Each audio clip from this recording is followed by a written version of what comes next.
Welcome back to Caribbean Ultimate Fist Fighting's first event, Inception. We just finished watching the first fight between Christopher McDonald and Leland Gomez. Leland Gomez, yeah, that was a quick fight actually. I think it was finished in about, what, 2 minutes and 36 seconds, or was it less than that? 2 minutes and 13 seconds, sorry, my mistake. 2 minutes 14 and 13 seconds. Yeah, 14.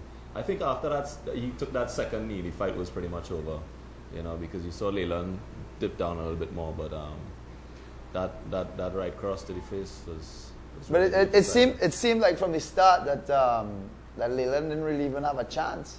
He threw a couple of knees at the beginning, and then all the fight after that was pretty much controlled by Christopher McDonald. Yeah, it seemed that way, but you know he did get some good turns. You know, he had Chris on his back at a point. He just it just looked like he was lacking the technique to actually know what to do in those positions. I think if Leland was to had a little bit more skills on top of the opponent, and was able to work his ground and pound, that might have changed the direction of the fight. But do you think it was just mainly on experience alone? Well, yeah, Christopher McDonald has a world of experience, and on his feet, as I said, Chris was going to come out and look for that knockout, But we have to give it to Leland Gomez anyway. Leland took the fight on short notice. Yeah. He was actually scheduled to fight somebody else on the night. And I believe it was Martin Joseph he was scheduled to fight. Christopher McDonald was scheduled to fight Martin Christopher McDonald was scheduled to fight Martin Joseph. And then Martin pulled out due to an injury, and Leland decided to step up. And so he was going up into a harder bracket, harder fight bracket. But hats off to him. He's a tough boy, and he went up and he decided, I'll fight him. I'll fight anybody, and that's a true mixed martial artist, a true fighter. Even though you're going up against a more skilled opponent, you still go in there and you give it your best and you give it a good show. And you know what? He did give it a good show. He had a good couple of things going for him. I think he should go back to the drawing board and say, listen, this is what went wrong, this is what went good, and this is what I need to work on. For sure. Well, our next fight is between another Jamaican and Trinidadian. Jamaican is Cleon Bardowell, and the Trinidadian is Gevan Ramkissoon. So we'll get to that fight now. This is Cleon Bardowell getting ready to go into the cage, being checked by referee Josh Hosang. He's checking actually to see if his nails are cut, and he has his cup on and all the equipment you need. One of the most impressive things that I'm seeing right now, sorry to cut you, but one of the most impressive things that I'm seeing right now is that they're fighting at a weight of 155 pounds, which is the lightweight division, and Cleon is looking stacked. Yeah, Cleon he looks like he's a welterweight. Like he's looking big at that point. That side there. But he has a small lower body because he used to do taekwondo, so his legs are very lean and very quick. I would be surprised if he wasn't to throw some nice head kicks, some flying head kicks, some spinning back kicks, because he comes from that taekwondo background. Look at this. There's Gevan Ramkissoon entering the arena. New fight. So this is his first fight ever in the cage. But Gevan comes from a strong pedigree of fighters.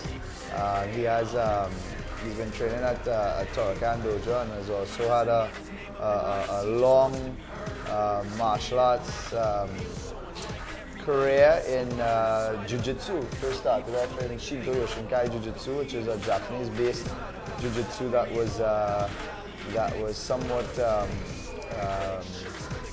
brought over to the United States. So it would be easy to assume that Gevan would probably want to take this fight to the floor. Is that what you're trying to say?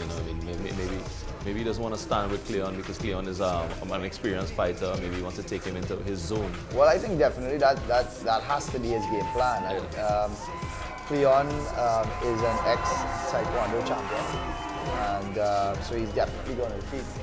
So if Gevan was smart, he will definitely take it to the ground. From Jamaica, representing Pro-Am Kickboxing with a record of 4-1, Cleon Bardowell.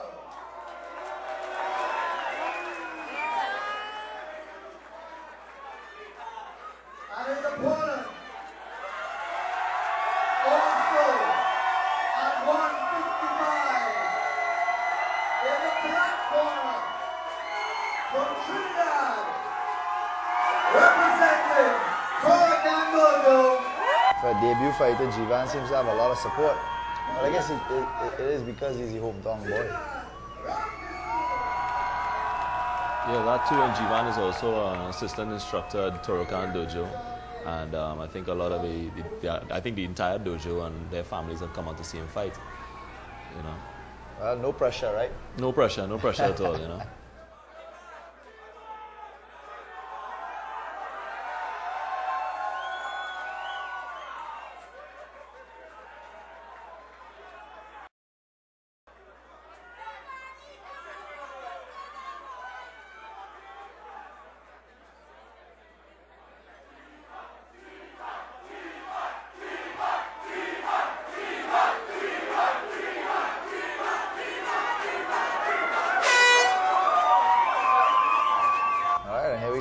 Here we go. Ooh. Oh, wow, look at that. Cleon goes for the takedown. The striker actually goes for the takedown. Striker goes for the takedown. Gevan looked like he's working for a headlock guillotine attempt.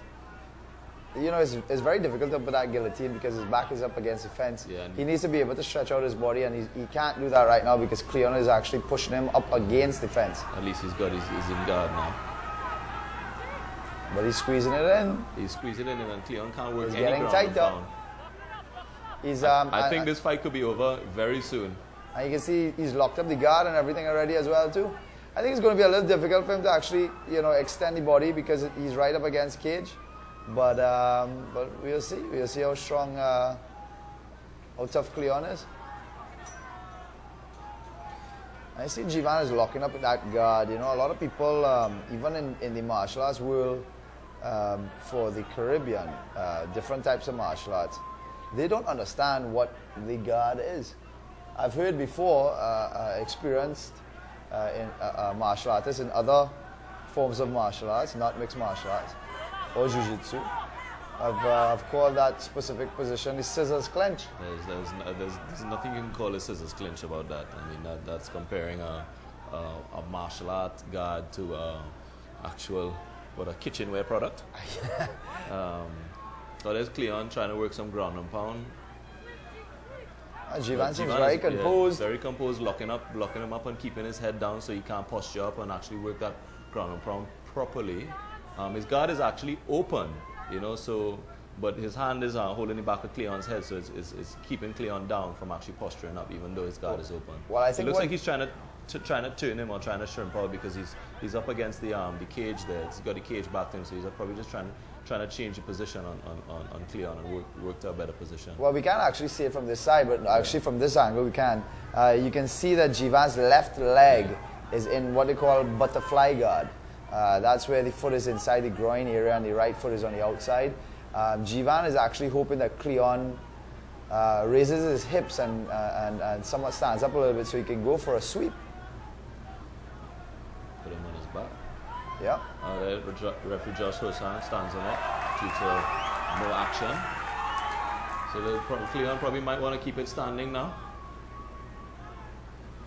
And here we go again. There we are, those big leg kicks. Oh, nice knees from Gevan. Big legs. Nice knees. He's holding the top. You see how he's holding the crown in the head? Keeping Cleon's posture down. Very nice so traditional Muay Thai plum. Yeah, it's a very, very traditional Muay Thai move. And once again, Cleon goes for the takedown, which is surprising. And Gevan's paused. Gevan doesn't want to go to the ground. That's all. But now Cleon pulled guard. Gevan working some ground and pound to the body and to the head. And is definitely getting the better of Cleon right now. There we go, some big hands, some big overhands. There we have a very excited fan holding on to the cage. A little bit too close to the cage.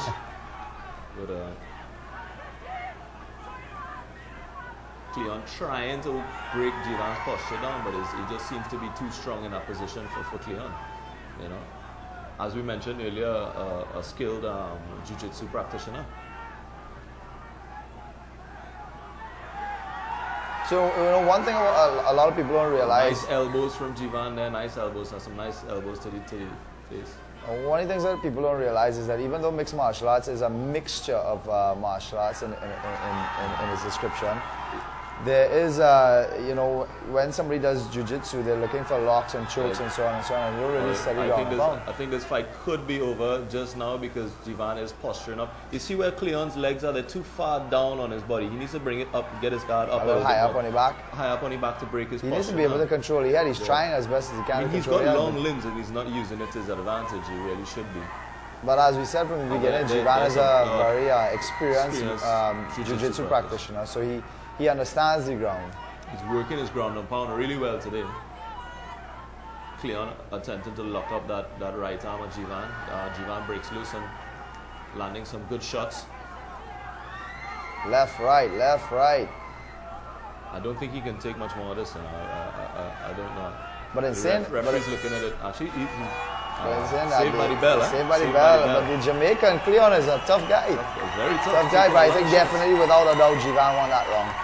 Without a doubt. I mean, even you got Cleon got a takedown, but Gevan also got a takedown, and Gevan stayed in a dominant position and worked his ground and pound and went for submission attempts. There we go. And that's a nice kick, and there we go again. Cleon goes for the takedown. Gevan immediately puts that hand inside to try and lock up the guillotine. Yeah. And there we see Gevan working some ground and pound. So the two things that you see, Gevan actually had even though he was in the guard, he had his right leg off the ground, which was giving him that extra power so he could actually land, roll his shoulder, and put his right hand down. Yeah, he was getting his hip off the ground so he could drive it back down. Without a doubt, the two highlighted points of that first round was the takedown from Cleon and into the guillotine by Gevan, and then Gevan's ground and pound. So yeah, definitely. I mean, look at the Gevan's cornermen, Christopher, George, and Adam De Silva, who's also a fighter. We might see the next cuff. Fingers crossed. Fingers crossed. Cuff 02 with the right sponsorship.